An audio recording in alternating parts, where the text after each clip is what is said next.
Es un gusto saludarlos. Vamos a tener a continuación nuestra clase semanal de teología. Y hoy concretamente vamos a hablar de la virtud de la rectitud, que se llama también honradez y también integridad. También recibe otros nombres, por supuesto. El punto es que el tema es muy amplio. Como dice San Juan de la Cruz, es una mina de tesoros de numerosas vetas. Le pido ayuda a la Virgen para que nos envíe el Espíritu Santo en bien de los alumnos y mía, para que la clase tenga fruto, porque es amplio. Espero llegar a dejarles algo en beneficio del alumnado, por supuesto. Hay quien es capaz de resistir al dinero y a la violencia cuando le incitan a obrar contra su conciencia. También hay quien cumple sus deberes aunque no le dé a nadie, ni saque ningún provecho personal, incluso aun saliendo perjudicado. Y nosotros sentimos el atractivo de esa conducta, porque sabemos que estamos ante un hombre, ante una mujer, íntegros, rectos, honrados, de una pieza. La honradez o la rectitud en estas personas brilla la dignidad del ser humano, brilla el verdadero valor de la libertad,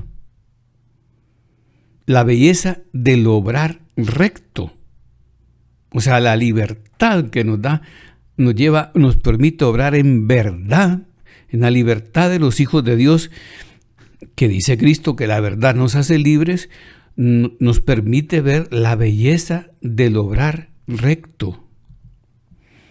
Esa manera de ser es la perfección natural de un ser humano y además es su mejor adorno. Pero no se alcanza esta virtud inconscientemente, como la planta que llega a la madurez y da frutos sin saberlo. Por supuesto que no. Esta virtud es el resultado del empeño por llevar una vida recta, una vida coherente, una vida íntegra. O sea, la honradez o rectitud o integridad es una virtud y por tanto fruto de la repetición de muchos actos buenos que acaban dejando un fuerte hábito de obrar bien. La rectitud es la virtud que dispone la voluntad en orden a amar el bien. O sea, nos empuja, nos facilita, nos mueve, nos enseña a amar el bien. De manera paralela, como la prudencia perfecciona la inteligencia en orden a decidir bien. Hemos estudiado antes la prudencia, que nos enseña a decidir bien. Y la rectitud nos enseña a amar el bien. La voluntad de suyo tiende al bien. Es el objeto del bien, la voluntad. Lo bueno se desea, nos atrae, es la voluntad que nos mueve. Pero sucede que hay infinidad de bienes a nuestro alcance. Y la verdad es que se contradicen unos con otros. Y todos puede que no convengan en un momento dado para el sujeto, o sea, para mí, para ti.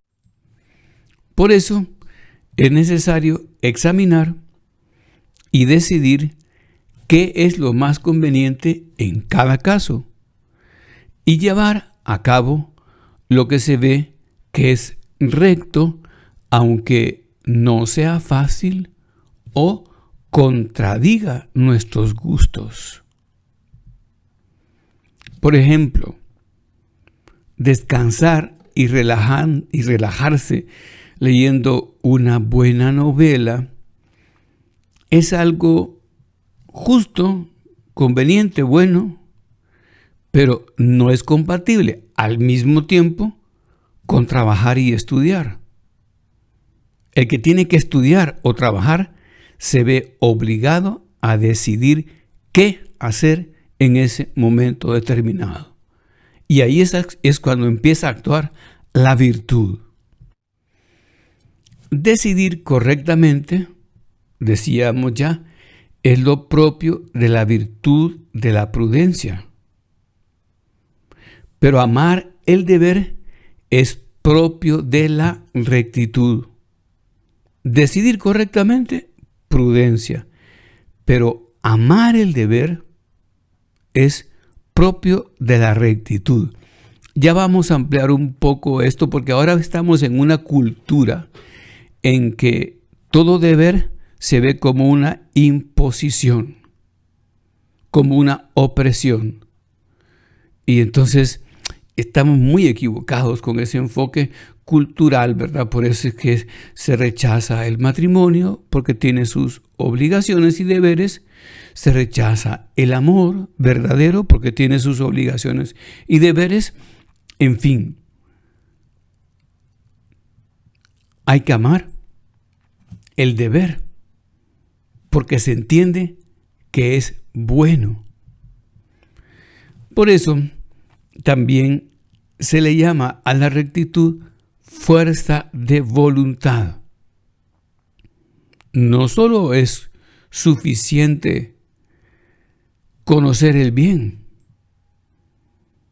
y conocer el deber y decidir hacer el deber, sino que tiene que actuar la voluntad con el imperio para llevar a cabo aquello que se entiende que está bien. Porque cabe esa posibilidad, pues, en nuestra vida, que consultemos y estudiemos qué es lo conveniente, cómo debemos proceder, y luego decidamos actuar así. Pero, como lo he explicado en otras ocasiones, ya una vez decidido, no ejecutemos por falta de fuerza de voluntad. Concretamente, Santo Tomás llamaba a esa última característica de la voluntad actuando imperio. Puede ser que nos falte este imperio. Y entonces, aquello que se ha visto que conviene hacer y se ha decidido hacer, quede sin hacerse. O sea, la virtud de la rectitud es la virtud que fortalece la voluntad para amar las propias obligaciones, no viéndolas como cargas, sino como vínculos aceptados. Volvamos a lo dicho anteriormente en otras ocasiones. Cuando la persona va madurando, va aceptando objetivos. Pues un chico, una chica que salen de bachilleres y se deciden a estudiar una carrera fuerte, dijéramos medicina. Y entonces esa carrera tiene pues una serie de objetivos finales e intermedios que tienen que ser amados para llevarse a la práctica. Entonces esta virtud nos enseña a amar las obligaciones. Cuando se casa un muchacho, pues acepta los deberes de la paternidad, o la madre acepta los deberes de esposa y deberes de maternidad, y son deberes que deben de ser amados si queremos que la vida vaya en orden y bien y seamos felices. O sea, la madurez se mide por los vínculos que se tienen y por cómo se sostienen. Y nosotros sostenemos esos vínculos con la virtud de la rectitud, que nos da fuerza de voluntad, integridad, y que nos hace de una pieza. Prudencia y rectitud se complementan. son, digámoslo así, el coronamiento de la vida moral. Y necesitan de todas las demás virtudes. Y por supuesto, todas las demás virtudes necesitan de la prudencia y de rectitud para llegar a la cumbre. Hemos hablado que la virtud no es un fenómeno de laboratorio, que se van dando juntas y van creciendo juntas, como un árbol que tiene muchas ramas, y cuando no tiene muchas ramas es un árbol enfermo, desarrollado por un lado, pero no por otro, desequilibrado, que quizá cae pronto en la primera tempestad. Nosotros somos capaces de amar firmemente lo que es bueno y lo que está ordenado al fin último, en la medida en que dominamos las pasiones. O sea, el fin último del hombre, la santidad, el bien con Dios, pero podemos decir el fin último de un padre, amar a su esposa, a sus hijos, sostenerlos, alimentarlos, en fin, cuidarlos, darles cariño, en fin. Entonces, somos capaces de amar firmemente lo que es bueno y que está ordenado al fin que pretendemos en la medida en que dominamos las pasiones, que son la pereza, el egoísmo, la ambición, la lujuria, etc. Pero si no tenemos virtudes, las pasiones nos gobiernan, nos acaban gobernando. Y no es posible ni descubrir ni amar el recto orden de las cosas. O sea, hay que amar, llegar a amar el recto orden de las cosas. Antes de proceder a hablar del juicio de conciencia, quiero referirme a la clase sobre la felicidad que hemos tenido. Cómo veíamos que la felicidad necesita del orden, necesita de la constancia, necesita de la fortaleza, que son como velas que mueven todo el proyecto existencial. Y cómo necesitamos, por la obediencia, enriquecernos con los logros de los demás, que nos aporta la sociedad, que nos aportan también profesores conocidos, padres, familiares. Es importante esto y tenerlo aquí muy presente, ¿verdad? Porque si no, creeremos que la felicidad es momentánea, efímera, es la felicidad de nuestro tiempo y el objetivo, porque los objetivos de nuestra cultura son cortoplacistas, efímeros, caducos, y no, lo nuestro es permanente. Pero pasemos a hablar del juicio de conciencia. Claro está que la inteligencia decide aplicando los criterios morales generales a las circunstancias de cada caso y descubre de qué manera debemos actuar para comportarnos honradamente, es decir, para guardar el debido orden al fin. Yo, ¿cómo voy a actuar para cumplir con mi fin de cristiano, de ciudadano, de madre, en fin? Pero es importante porque la inteligencia va aplicando los criterios morales y a cada caso y descubre la manera en que debemos comportarnos honradamente para hacer las cosas bien, para alcanzar el fin. Pero las pasiones violentan a la inteligencia. Cuando juzga lo que hay que hacer, aparecen las pasiones. Y la voluntad es recta, ama y sigue el juicio de la conciencia. Pero si no es recta, lo rehúye e intenta cambiarlo. Recordemos que diríamos que las potencias interiores del alma son la inteligencia, que va tras la verdad, la voluntad, que va tras el bien, que le presenta la inteligencia, y después está el corazón, ¿verdad? Con todos los sentimientos que son un hervidero, porque todos tenemos pues un hervidero interior, ¿verdad? Maravilloso, así somos los humanos. Pero hemos de recordar que tenemos un pecado original que nos ha dejado marcado, y también que hemos cometido errores en el pasado que influyen en el presente, que nos liberamos con el amor de Dios y el uso de los sacramentos y de nuestra oración y la continuidad en las buenas obras, por supuesto. Pero hay que hacer esfuerzo para que la voluntad recta ame y siga el juicio de conciencia, porque si no es recta, lo va a rehuir y va a intentar cambiarlo. Pero lo va a intentar cambiar. Y uno dice, pero ¿cómo? Pero así es. Cuando una persona está dominada por las pasiones, la ambición, la pereza, la sensualidad, la soberbia o la ira, en fin, le imponen su modo de actuar, porque está dominado por eso, y le hacen violencia para que decida de acuerdo a las pasiones.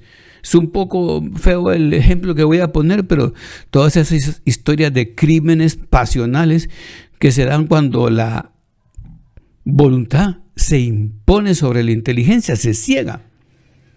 El querer manda sobre el deber, y entonces y el capricho, y se dan esos crímenes pasionales, y no necesariamente crímenes externos como esos que vemos en películas de televisión, sino pues acciones que desordenan fuertemente por violencia el correcto actuar nuestro.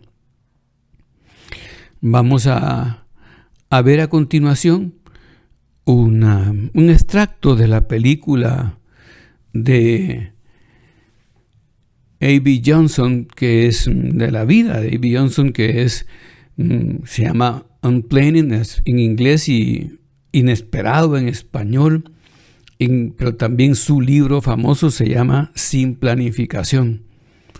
Entonces quiero poner un pedacito donde ella recibe el consejo de hacer un aborto porque está embarazada y no quiere tener al niño por puro capricho, porque no quiere, y entonces pues le aconsejan cómo abortar. En la misma oficina de Parenthood, entonces le ofrecen las medicinas y le dicen que va a hacer una suave limpieza uterina, y tiene unos problemas tremendos y unos sangramientos terribles y 8 semanas de postración. Pero estaba empeñada en trabajar en esa oficina, y después de sentirse así de vejada, vuelve para conseguir el puesto que ansía en esa oficina de promoción de abortos. Por supuesto también de alguna salud sexual, pero como le dice la administradora, los abortos son los que sostienen esta institución. Y entonces vuelve contradiciendo lo que ha vivido, y después todo lo que le han enseñado en su casa, contradiciendo a sus padres, contradiciendo a su marido, contradiciendo todo. Porque está dominada por la soberbia, la sensualidad, que ciegan al hombre y le hacen ir por caminos que no son los caminos del bien. Y por supuesto estamos en clase de teología, que no son los caminos de Dios. Hambres, puedes tomar ibuprofeno. 6, 7, 8. Ok, es todo. Ten un buen día. Al día siguiente hice lo que me dijeron. Almorcé ligero y tomé las píldoras de la bolsa café. Me advirtieron del posible sangrado después de 1 hora. Mientras tanto, me puse cómoda en mi cama.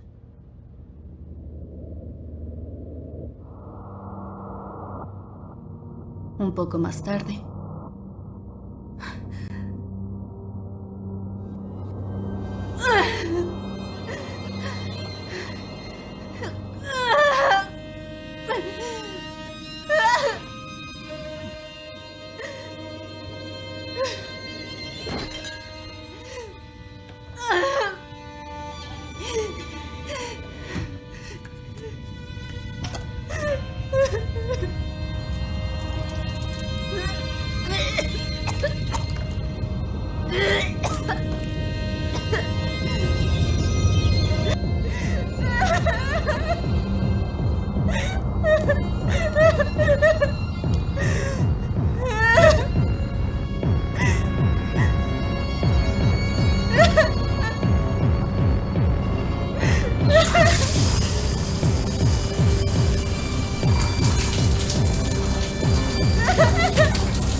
Después de 12 horas en agonía, me quedé dormida en el suelo del baño. Llegué a pensar que si esta era la forma en que iba a morir, ¿quién iba a encontrarme? Y recé para que no fuera mi madre. Eso es normal. ¿Eso es normal? ¿El sangrado, los coágulos, el dolor? ¿Eso es normal? Usa compresas, date un baño caliente y toma ibuprofeno. ¿Cómo es que no me dijeron sobre esto? ¿Dónde quedó el limpiarás suavemente tu útero? Eso fue lo que me dijeron que pasaría. Mira, lo siento, pero tengo otra paciente. Pasaron 8 semanas. 8 semanas de coágulos. 8 semanas de calambres insoportables. Y cuando finalmente terminó, mi enojo desapareció solo para convertirse en autodesprecio. Quiero decir, ya no culpo a planificación familiar por todo lo que pasó. Me culpo a mí misma. Parece que no podrá venir el doctor Plummer el sábado, pero llamaré al doctor Ragnar. Perfecto, contáctalo. Sí. Abby, hola, teníamos tiempo sin verte. He estado ocupada. Qué bien que hayas vuelto. Por cierto, señorita, tenemos el puesto que sería perfecto para usted. ¿Ah, sí? Ujú. Hola. ¿Ya conoces planificación familiar? No. Si me regalas. Y ahí me tienen, ondeando con orgullo la bandera de planificación familiar. Y 6 meses después de haberme graduado en psicología, mi causa se convirtió en mi carrera, a pesar de la desaprobación de básicamente todos mis seres queridos. En mi opinión, la verdadera cuestión es la viabilidad. En ese punto, el feto podría vivir fuera del útero, pero antes es solo tejido inerte que no podría sobrevivir por sí solo. O sea que está bien abortar a las 8 semanas, pero no a las 24. La viabilidad cambia a medida que la medicina mejora. O sea que lo moral y lo inmoral se mide a medida que la medicina avanza. Lo que digo es que no me voy a disculpar por trabajar en algo que ayuda a mujeres en crisis. Amo mi trabajo, en verdad, estoy comprometida. Esto es todo lo que amo. Es parte de lo que me conforma. Les guste o no. Te lo advierto, Doc. El niño de voluntad firme del Dr. Dobson es uno de los primeros libros que compré. Aún lo tengo. ¿Quién quiere postre ahora? Abby, nena, ¿me ayudas? Gracias. Tu plato. Gracias.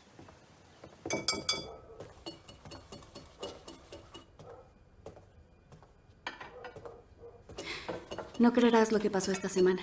Fue una mujer con dolor abdominal y cuando la examinamos descubrimos que era cáncer uterino.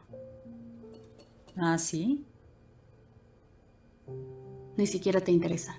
Más de lo que crees, cariño. ¿Quisieras llevar esto a la mesa, por favor?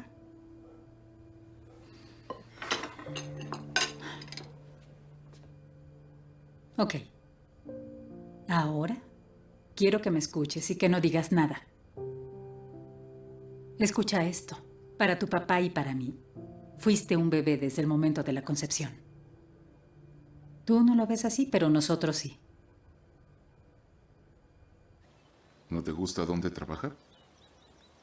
Para nada. ¿Y aún quieres casar?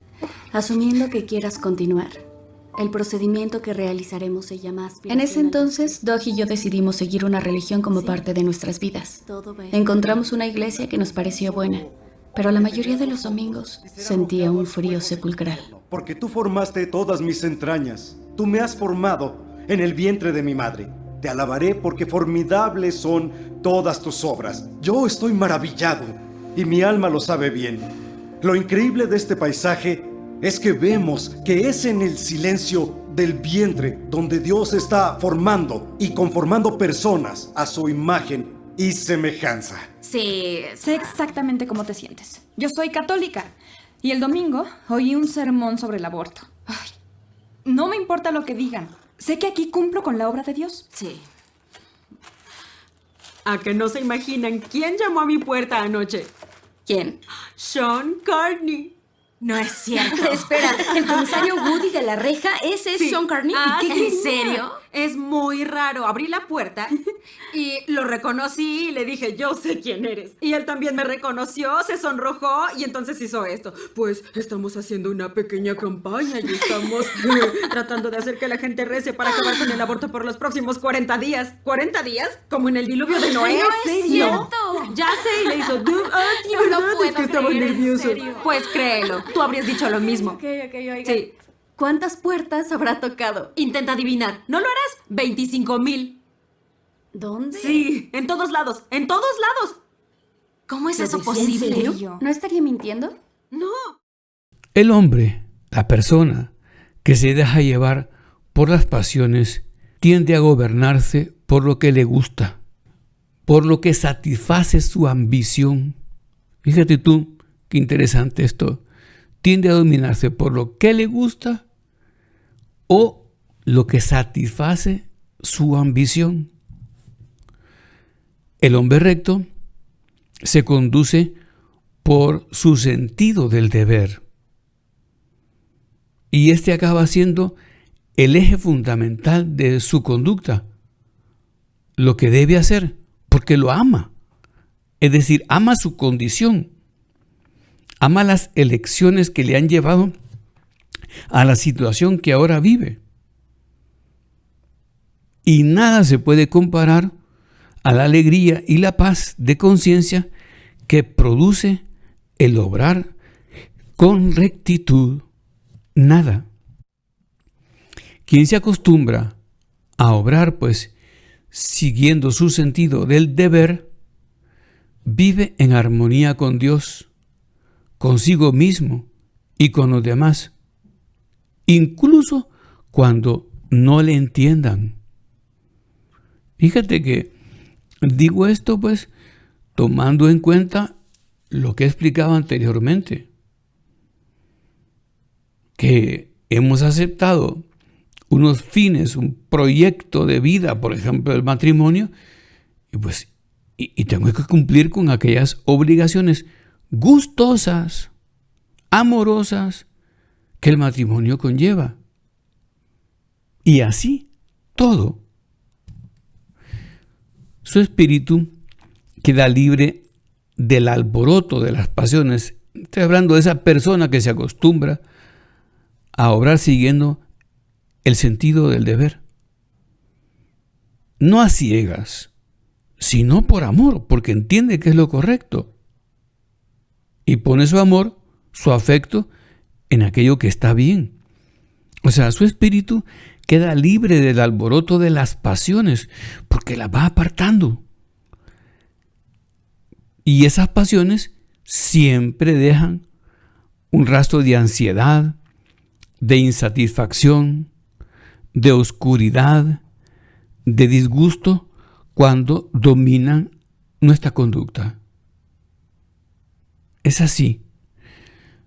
Nosotros estamos en paz cuando hacemos el bien. Y en la medida en que hacemos el bien.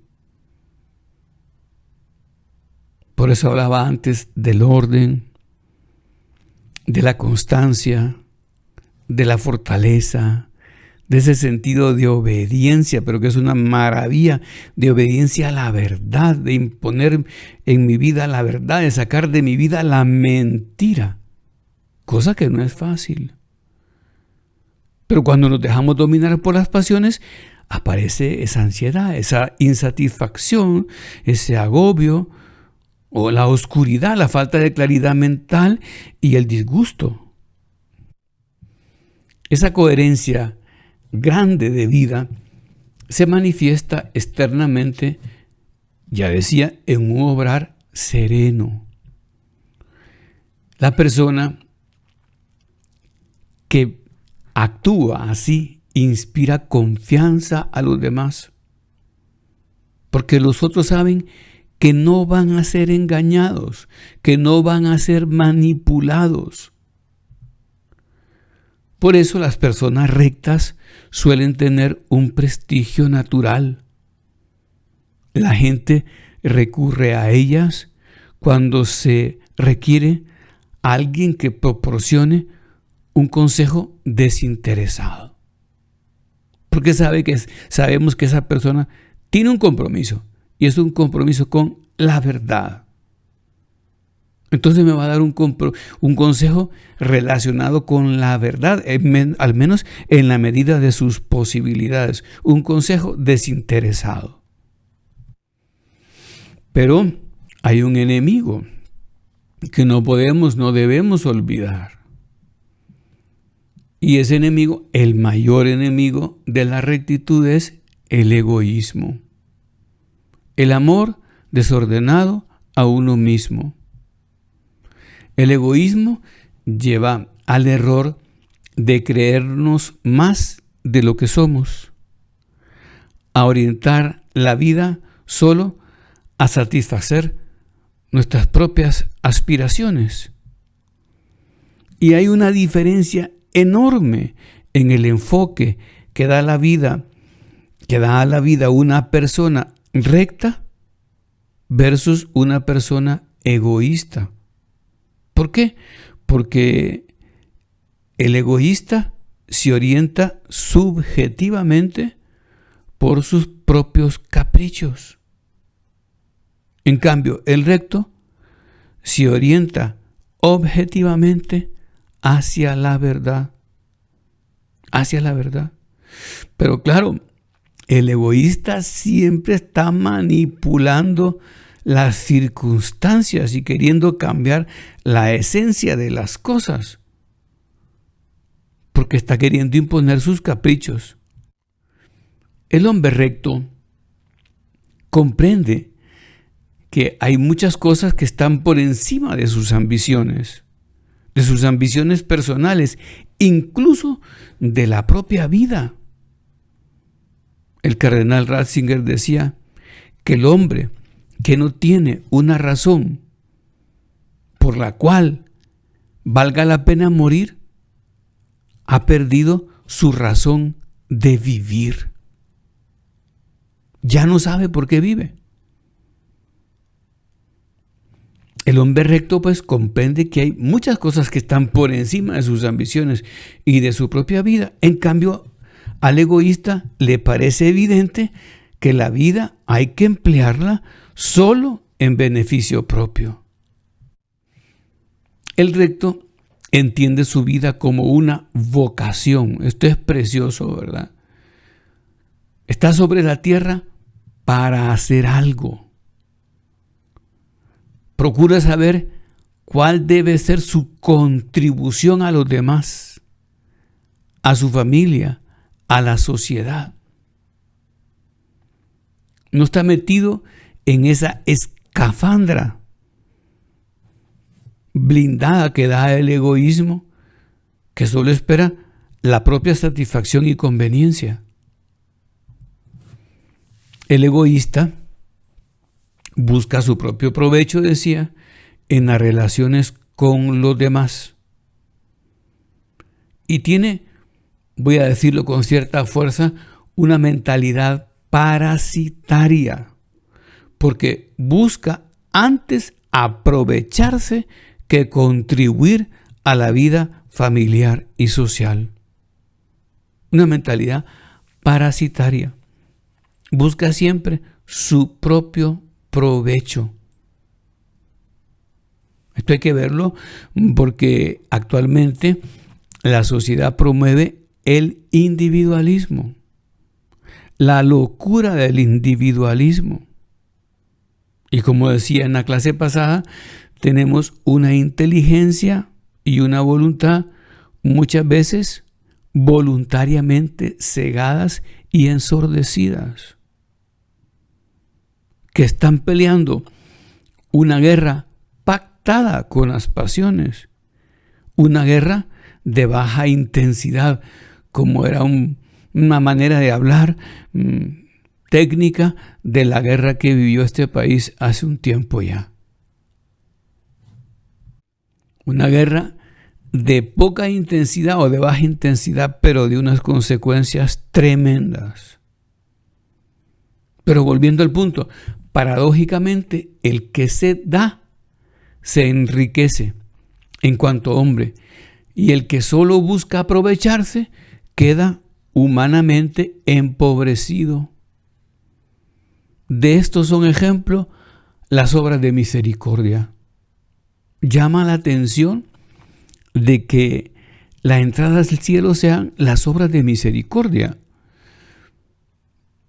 como nos hemos dado a los demás.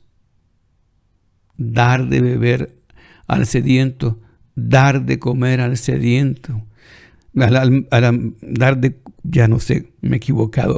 de comer al hambriento, dar de beber al sediento, dar posada al peregrino, dar vestido al desnudo, en fin, dar.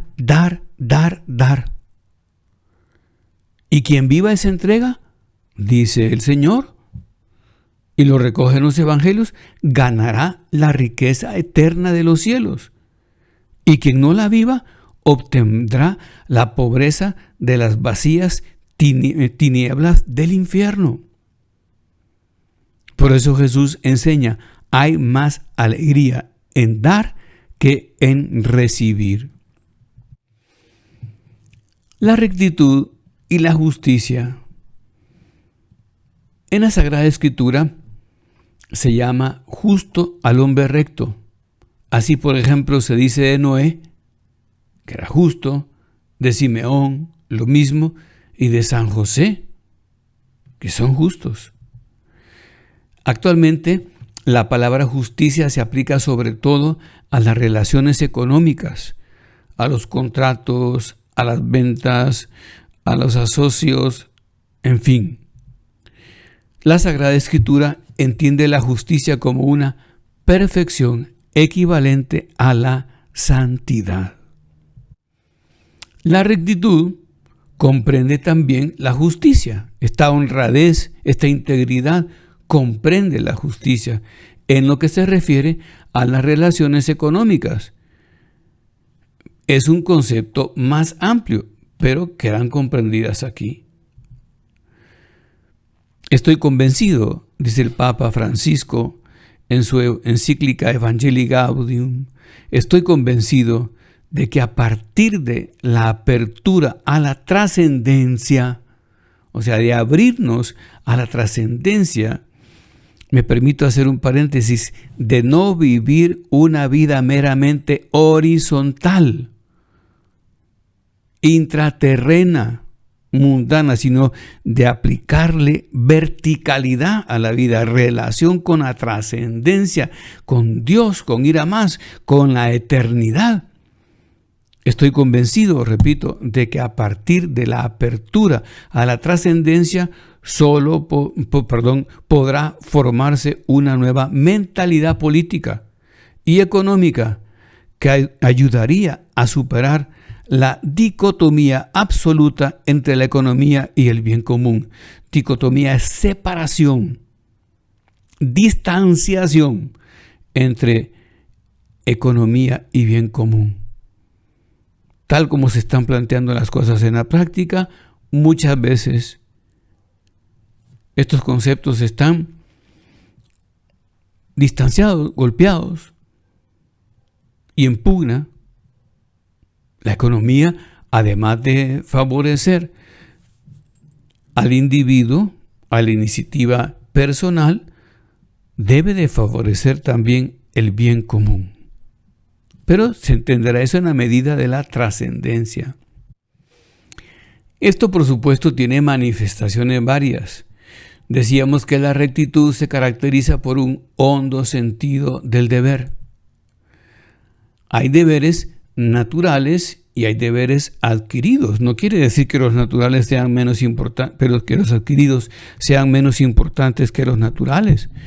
No, son ambos muy importantes. Entre los deberes naturales están los deberes hacia Dios, la propia patria, la cultura, la etnia, la familia.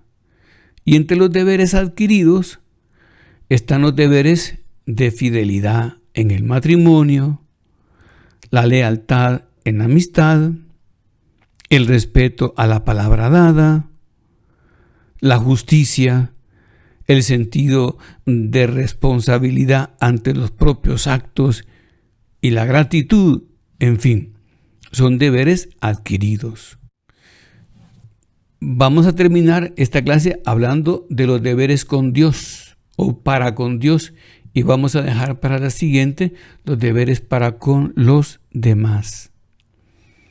Los deberes más fuertes y más importantes son los que se refieren a Dios, porque lógicamente entendemos que estamos bien con Dios, vamos a estar bien con los demás, porque Dios nos hace nobles y nos cambia y nos perfecciona.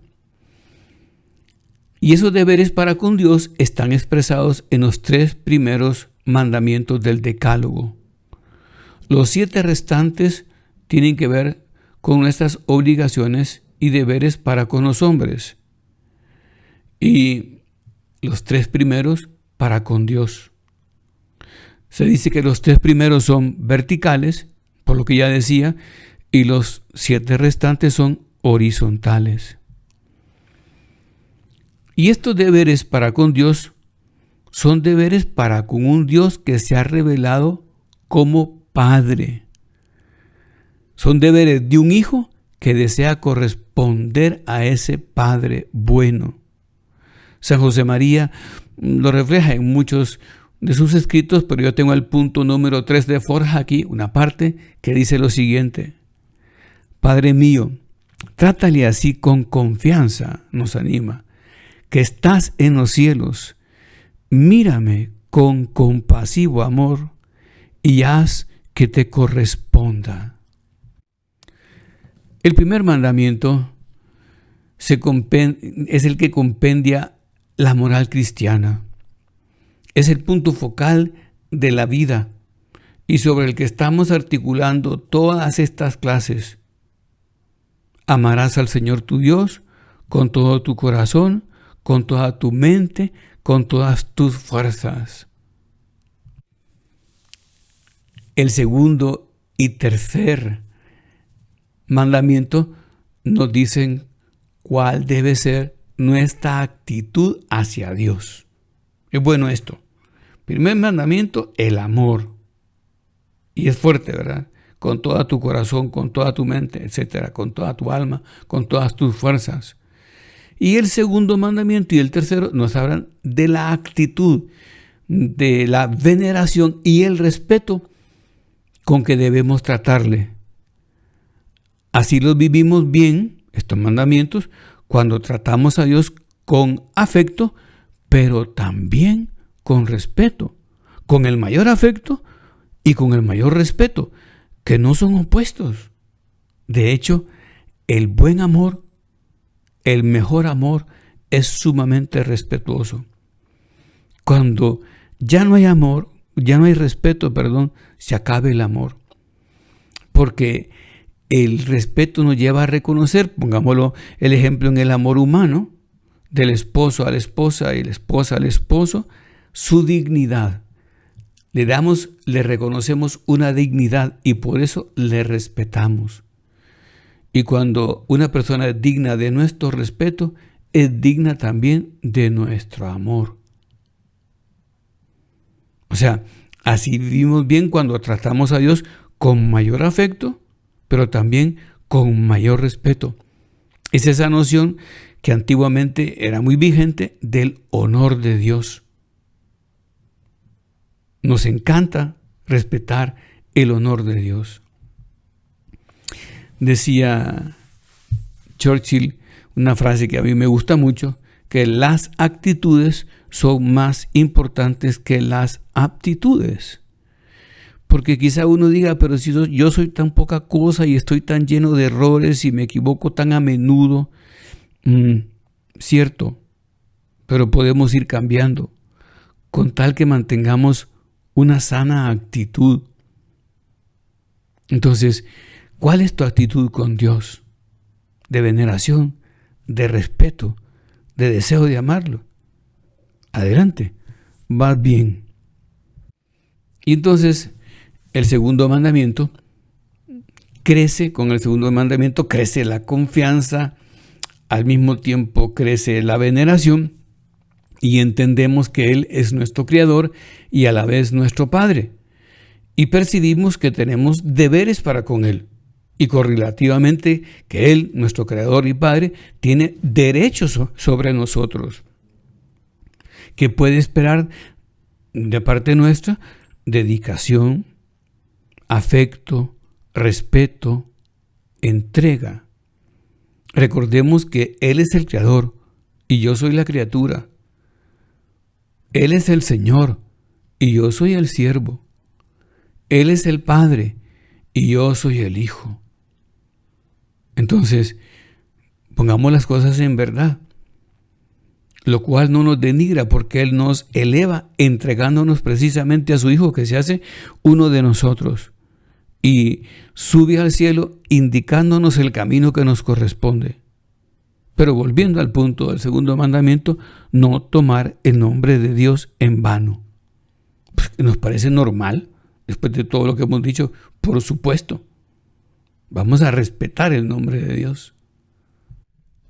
Nosotros podemos pedirle como hijos, pero no exigirle que se ponga al servicio de nuestros gustos y caprichos. El recto tiene en mucho los derechos de Dios y trata con sensibilidad todo lo que a Él se refiere, su santo nombre, los objetos y lugares de culto, las personas consagradas, la liturgia y las ceremonias. Le duelen las negligencias y los descuidos en lo que debería ser santamente llevado, y le hiere todo lo que pueda manifestar faltas de delicadeza. Llegamos al tercer mandamiento, santificar las fiestas, que es un deber gustoso y se refiere al deber de dar culto a Dios, de honrarle y alabarle en sociedad con un culto público. Recordemos que la oración puede ser privada o pública y puede ser personal y social, y este es un culto público de la sociedad. Los católicos ordinariamente, para las fiestas principales, tenemos la celebración, la participación en la Santa Misa, es lo que llamamos día de precepto. Pero, ¿por qué esto es la pregunta? Porque la mejor manera de honrar a Dios es unirnos al sacrificio de su Hijo, que hace para honrar al Padre pidiendo perdón por nuestros pecados. La misa es la renovación incruenta del sacrificio del Calvario. Entonces honramos a Dios nosotros estos días de fiestas principales con la Santa Misa, que celebramos en sociedad públicamente. Por supuesto, se complementa con esos otros momentos íntimos y personales de oración, que nos llenan de fe, de seguridad y de confianza en el amor que el Señor nos tiene, con el amor que el Señor nos mira y nos trata. Y nosotros intentamos con las fiestas corresponderle y honrarle así de la mejor manera que tenemos en posibilidad, pues, en las manos. Los cristianos tenemos un modo privilegiado de alabar a Dios con los actos litúrgicos, con la celebración de los sacramentos, en particular la Eucaristía. Fíjate tú qué privilegio tenemos. Tener a Dios tan al lado y comer de Él. Como le dice el Señor a San Agustín, no me convertirás tú en ti, sino que yo te convertiré en mí. Pero ese es un privilegio. Pero esto se suma, pues, a lo que ya señalamos. Hemos de alabar a Dios y honrarle con todas nuestras acciones, dando gracias por cada uno de los beneficios recibidos, empezando por la vida misma. Dando gracias por todo interna y externamente, personal y socialmente, y ya digo, públicamente, contrastando con lo privado, pero todos esos modos de culto se complementan. Ahora vamos a terminar la clase con un vídeo de una viejecita de 93 años a la que su hija le pide consejos de cómo vivir la pandemia y cómo le enseña llena de fe. Pero yo quiero que veas hasta el final. El vídeo es corto, pero al final dice una oración preciosa. Todo lo que va diciendo es precioso y expresa este culto íntegro y personal a Dios, y también social, por supuesto. Por eso puede hablar así a su hija, y al final dice una oración pues llena de amor. Terminamos la clase aquí, pero te recomiendo que veas bien este vídeo. Mi pie, y estamos platicando que vos querés que yo les hable unas palabras a la gente que tiene miedo. No, mijita.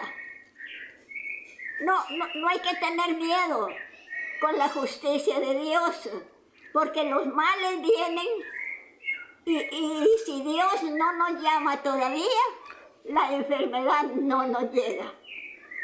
Hay que estar agarrado de la mano de Dios. Hay que estar pidiendo al Señor su sanidad divina, para que así esta peste vaya pasando. Date cuenta, mi hija, cuántos años tengo yo. Han pasado pestes, han pasado grandes enfermedades, pero a mí no me ha tocado ni una sola vez una fiebre de esas. No, mijita, si Cristo está conmigo, dice estas palabras, ¿verdad? Si Cristo está conmigo, ¿y quién contra mí?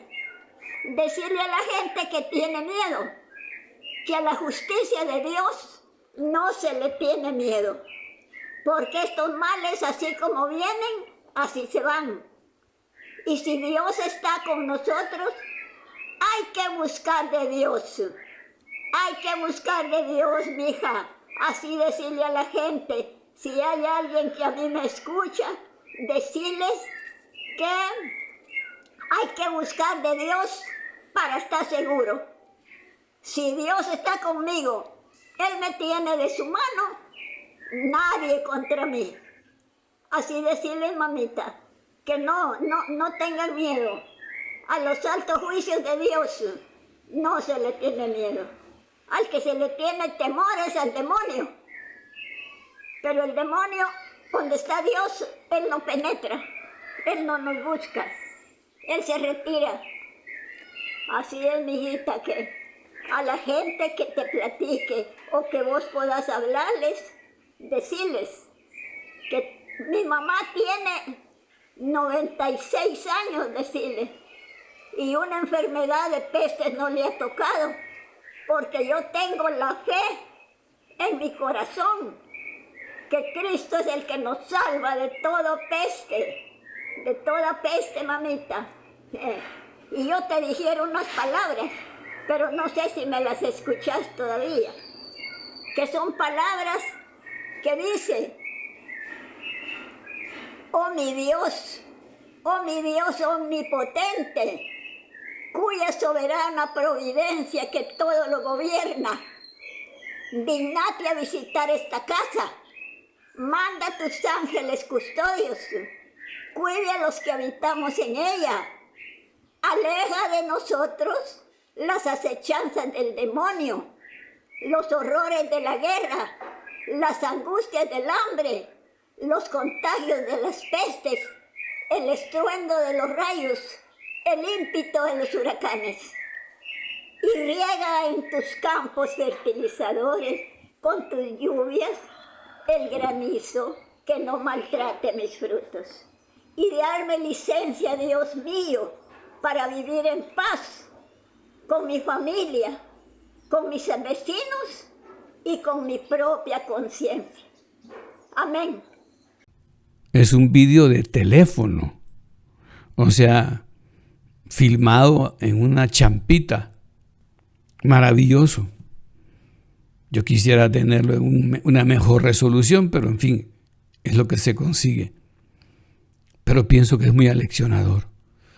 Entonces llegamos al fin de la clase, decía, sobre la rectitud, sobre la honradez, sobre la integridad, y hablando de los deberes para con Dios, y cómo Dios, y por qué estos deberes de Dios respecto a un Dios tan bueno, ¿verdad?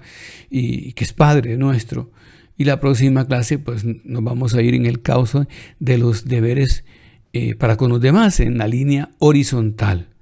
Aquí hemos terminado la clase hablando de la relación vertical con Dios. Vamos a hablar de los deberes, de la rectitud para con los demás en la próxima clase. Acudimos a María Santísima para pedirle su ayuda, para llegar a propósitos concretos y para que nos guarde y nos cuide, y nos volvamos a juntar aquí el próximo lunes. Tengan ustedes muy buen día.